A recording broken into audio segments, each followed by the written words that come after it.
Sahabat firman, setiap kali kita memasukkan uang persembahan di dalam kantong gereja ataupun kita transfer, Allah melihat semuanya itu.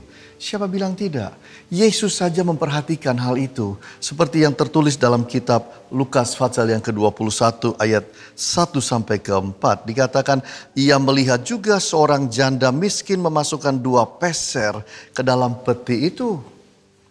Lalu ia berkata, aku berkata kepadamu, sesungguhnya janda miskin ini memberi lebih banyak daripada semua orang itu, sebab mereka semua memberi dari persembahannya, dari kelimpahannya. Tetapi janda ini memberi dari kekurangannya, bahkan ia memberi seluruh nafkahnya.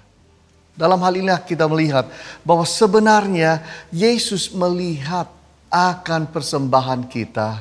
Dia melihat hati kita. Itu sebabnya ketika kita memberikan persembahan, bukan hanya uang kita dilihat oleh Kristus, hati kita dilihat. Apakah kita sungguh rela? Apakah kita memberi dengan sungguh-sungguh dengan hati yang beribadah, berbakti kepada Dia? Atau kita hanya memberi asal-asalan saja? Sahabat firman, kita belajar di dalam kehidupan kita ini supaya hidup kita juga memahami bahwa Yesus melihat akan motivasi kita di dalam kita memberi. Apa yang menjadi motivasi kita memberi? Supaya dilihat orang, supaya orang tepuk tangan, supaya kita dapat sesuatu dari Tuhan. Apakah kita sedang menyuap Tuhan dengan pemberian kita? Berhati-hatilah, karena Tuhan melihat akan motivasi kita. Bahkan Allah melihat total daripada semuanya. Apakah ada satu sacrifice di dalam hati kita? Ada satu pengorbanan. Janda ini dihargai karena dia memberi sambil berkorban. Pemberiannya adalah sebuah pengorbanan. Karena hanya itulah yang dimilikinya. Kita harus belajar dalam hati bahwa kadang-kadang kita memberi karena kita punya yang berlebihan. Tapi marilah kita belajar.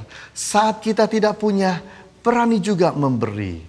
Saat kita juga membutuhkan, kita berani berkorban. Saya yakin dan percaya, Tuhan yang melihat semua itu, Tuhan pula akan memberkati akan kehidupan kita. Sahabat firman, janganlah kita takut memberi. Karena firman mengajarkan, kita tidak akan pernah bisa memberi lebih daripada yang Dia berikan. Karena Dia pasti memberi lebih banyak. Percayalah, Allah mengasihi saudara. Allah akan memberkati dengan limpahnya. Tuhan Yesus berkati. Amin.